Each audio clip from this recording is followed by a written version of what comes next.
Ada sebagian orang berpikir kalau dia sudah sholat, dia sudah taubat, dia sudah berzakat, dia sudah berzikir, maka hidupnya akan tenang, hidupnya akan senang, hidupnya akan kenyang, karena dia sudah dekat dengan Allah. Tapi kemudian setelah dia berhijrah, bertaubat, zikir dan sholat, ternyata rezekinya tidak lancar. Lalu kemudian hidupnya penuh dengan kesulitan dan kesusahan. Muncul bertanya-tanya dalam hatinya, mana keadilan Tuhan? Tidak sedikit manusia modern yang awalnya buat dosa maksiat, lalu kemudian bertaubat, kembali lagi, bahkan menjadi, na'udzubillah, menjadi lebih jahat dari sebelumnya. Ini semua berawal dari salah berpikir. Orang yang salah berpikir nanti dia akan salah bicara. Setelah itu dia akan salah berbuat, salah bertindak, salah beramal. Maka dalam Islam kita diajarkan untuk benar dalam berpikir. Kalau kita sudah hijrah, sudah taubat, sudah sholat, sudah zikir, sudah zakat, bukan berarti ujian tidak datang menerpa hidup kita. Faksusil qasasa, sebutkanlah kisah-kisah para nabi itu. Sebutkanlah satu di antara nabi yang tidak ada ujiannya. Cerita tentang penyakit, tidak ada penyakit yang lebih dahsyat daripada penyakit yang dialami oleh Nabi Ayyub alaihissalam. Bercerita tentang ditolak jamaah, tidak ada nabi yang paling mengerikan ditolak oleh umatnya melebihi Nabi Nuh alaihissalam. Nabi Yunus juga demikian, sampai masuk ke dalam laut mereka campakkan dari atas bahtera, tenggelam dalam 3 kegelapan, gelap malam, gelap laut, dan gelap perut ikan. Bercerita tentang kesusahan dan kesulitan, diusir dari kampung halaman, dimusuhi oleh paman kandung, mereka lempar pakai batu, berdarah pelipisnya, retak giginya. Tidak ada yang lebih hebat daripada ujian Sayyidina wa Maulana Muhammad sallallahu alaihi wasallam.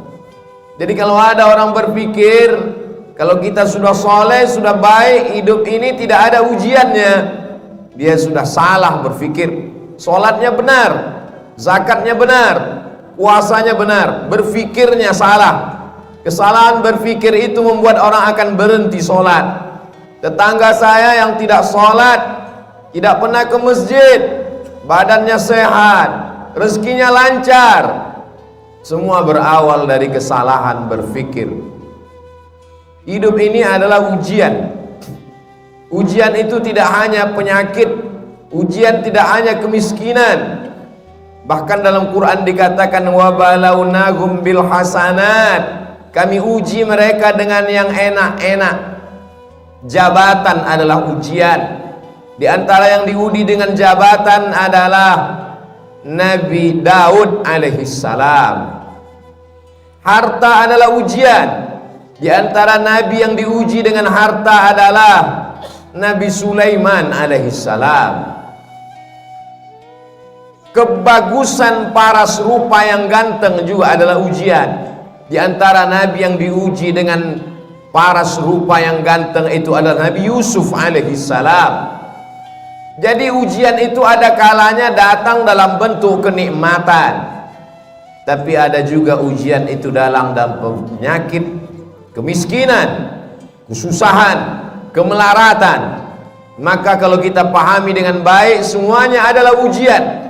Yang lulus siapa? Yang lulus adalah orang kaya yang bisa menggunakan hartanya untuk menolong agama Allah. Yang lulus adalah orang yang punya kuasa, tapi sehari dipakai untuk berpuasa, sehari dipakai untuk makan. Itulah dia Nabi Daud. Ahabbus shaum ilallah shaumi Daud. Puasa yang paling disukai Allah, puasa Nabi Daud. Mengapa demikian? Walaupun dia berkuasa, tapi harinya dia bagi. Yasumu yauman, sehari dia berpuasa, wa yuftiru yauman, sehari dia makan, sehari dia pakai untuk mengingat Allah, sehari dia pakai untuk mengatur rakyatnya, dan mengatur rakyat itu juga dapat pahala dari Allah Subhanahu wa ta'ala. Jadi kalau kita berpahaman, berpikiran benar, insya Allah apapun yang datang kepada kita, kita anggap sebagai ujian. Datang senang, ujian. Datang susah, ujian. Datang harta, ujian. Datang miskin juga ujian. Orang yang berharta lulus ketika harta itu tidak sampai ke dalam hatinya, hanya sampai di tapak tangannya. Dia hanya menerima, setelah itu dia kasih kembali. Terima kasih. Dia bangunkan ke pesantren, dia bangunkan ke masjid, maka dia lulus ujian harta. Orang yang miskin bagaimana lulus ujiannya? Dia bersabar, tapi dia tetap berusaha, berikhtiar.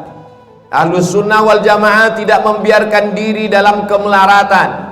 Innallaha la yughayyiru ma biqaumin hatta yughayyiru ma bi anfusihim.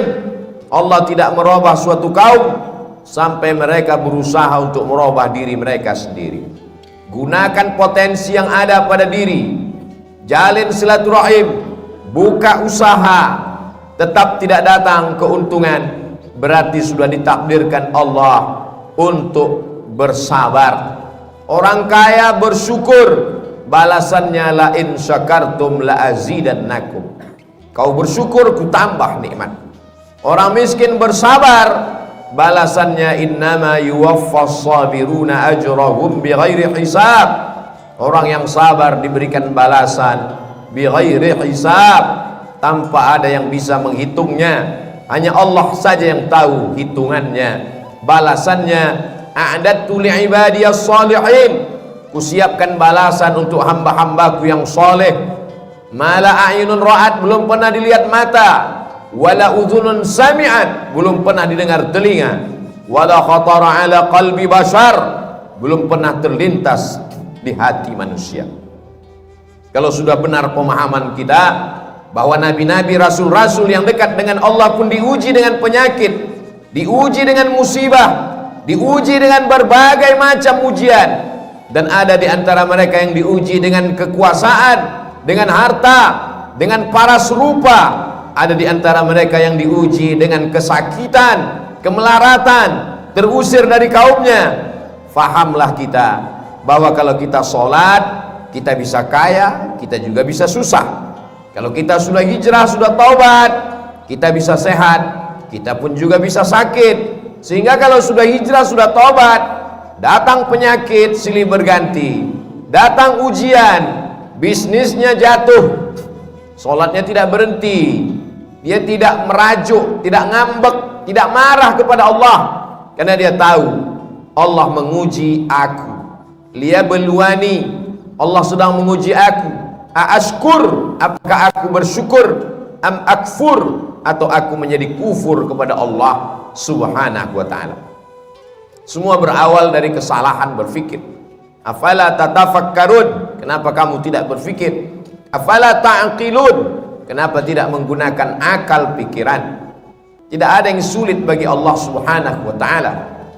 Allah Maha Kuasa, fa'alul lima yurid, dia berbuat sesuai kehendaknya, bukan kehendak atasannya. Dia tidak punya atasan. Wa huwa ala kulli syai'in qadir, dia maha kuasa atas segala sesuatu. Tidak ada yang menguasainya, tidak ada yang perlu membutuhkan proses waktu bagi Allah. Innama amruhu idza arada syai'an ay yaqula lahu kun fayakun. Maka ketika Nabi Ayyub alaihissalam makin parah penyakitnya, dia tidak mengeluh kepada Allah. Dia tidak mengatakan aku ini nabi, kenapa aku bisa sakit? Dia hanya berkata, Rabbi anni massaniyad-durru wa anta arhamur rahimin.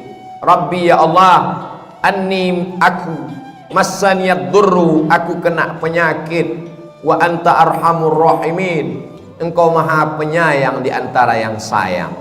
Kalau kita teliti satu persatu doa Nabi Ayyub itu, tidak ada dia minta sembuh.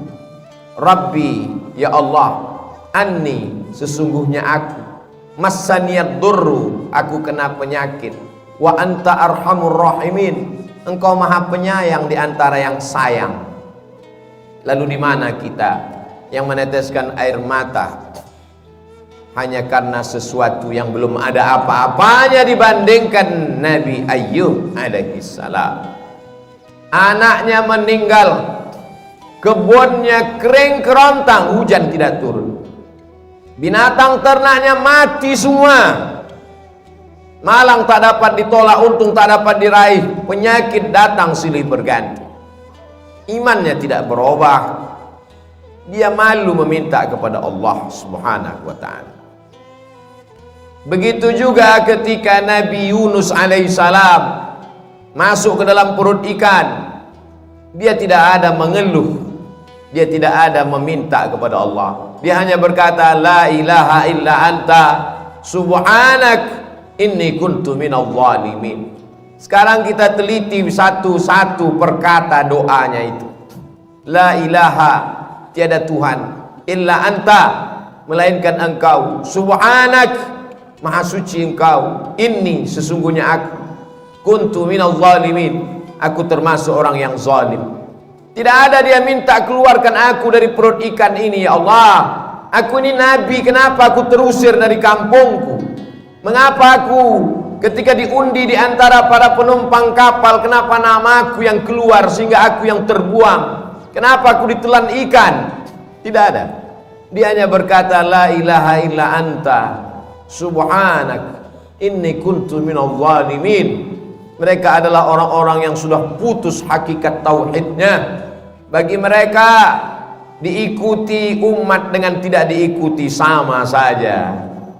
Antara senang dengan lapar sama, karena yang memberikan kenyang juga dia, yang memberikan lapar juga dia. Hari ini begitu banyak orang yang berkata alhamdulillah ketika kenyang, lupa kepada Allah saat lapar. Atau ada juga terjadi sebaliknya, waktu lapar ingat Allah, setelah kenyang lupa kepada Allah. Yang kau minta saat kau susah, dia juga yang kau minta saat kau lapar. Yang kau minta saat kau senang, dia juga yang kau sembah saat kau susah. Allah, qul huwallah, dialah Allah. Tidak ada Tuhan baik, tidak ada Tuhan jahat. Seperti mereka yang mengatakan ada Tuhan yang baik, ada Tuhan yang jahat. Banyak sekali Tuhan-Tuhan yang disembah. Dalam Islam kita hanya meyakini la ilaha illallah, dialah yang maha baik. Kalau ada sesuatu yang tidak menyenangkan kita datang menimpa kita, menurut kita itu tidak baik, tapi menurut Allah itu baik. Hubungan kita dengan Allah dibangun dengan dua cara. Yang pertama husnuzan, kita sudah berusaha all out, mengerahkan segenap potensi diri, terjadi tidak sesuai dengan yang diinginkan, kita hanya mampu berhusnuzan kepada Allah. Berarti Allah punya rencana yang lebih baik, yang lebih indah daripada rencana kita. Puncak daripada hubungan pada Allah adalah ridha. Makanya sebelum matahari terbit, di awal hari kita sudah mengatakan raditu billahi rabba, aku ridha kepada engkau ya Allah. Apapun yang kau berikan kepada aku ridha. Kau berikan sehat, aku ridha. Kau berikan sakit, aku pun ridha, tapi tetap berusaha berobat. Kau berikan aku kaya, aku ridha. Kau berikan susah, aku tetap juga ridha, namun tetap berusaha, berikhtiar, membuka segala usaha. Orang yang masuk ke dalam surga itu nanti ditanya Allah, ya ahlal jannah, hai penghuni surga, kamu sudah mendapatkan semua balasan, mau apa lagi? Penghuni surga menjawab, ada satu yang belum kami dapat. Apa? Ridhaka, kami belum dapat ridhamu. Yang lain kami sudah dapat. Kata Allah, yang dapat ridhaku cuma satu, orang yang ridha menerima takdir. Maka maqam yang paling tinggi adalah maqam ridha. Nabi Muhammad sampai ke maqam itu. Wala saufa yu'tika rabbuka fatarda.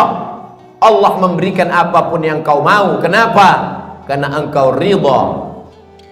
Man lam yarda biqada'i, siapa yang tidak ridha menerima takdirku, walam yasbir bibalai, tidak sabar menerima ujianku, falyatlub rabban siwaya, carilah Tuhan selain aku. Syirik, kafir, murtad, na'udzubillah wal iyazubillah. Allah menyelamatkan kita sampai anak cucu kita hingga hari kiamat daripada berpaling daripada Allah hanya gara-gara tidak tahan menerima ujian. Tidak ada yang bisa menguatkan hati kita kecuali Allah. Wasta'inu, minta tolonglah kepada Allah, bisabri, dengan banyak-banyak sabar, wassalah, dengan banyak-banyak salat. Kalau ujian hidup ini berat, angkat kedua tangan. Besar ujian ini, lebih besar Allah. Allahu Akbar. Setelah itu katakan dalam hati, Allahu Akbar kabira. Tidak ada apa-apanya ujian ini, engkau lebih besar. Walhamdulillahi katsira, segala puji hanya milik engkau. Wa subhanallahi bukratan wa asila, pagi, petang, siang dan malam yang suci hanya engkau. Aku adalah makhluk yang kotor, banyak silap, banyak salah, banyak dosa. Setelah itu mengakulah kepada Allah, wajjahtu wajhiya, aku hadapkan wajahku kepadamu ya Allah.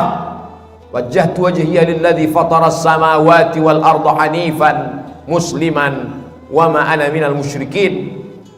Serahkan semuanya pada Allah.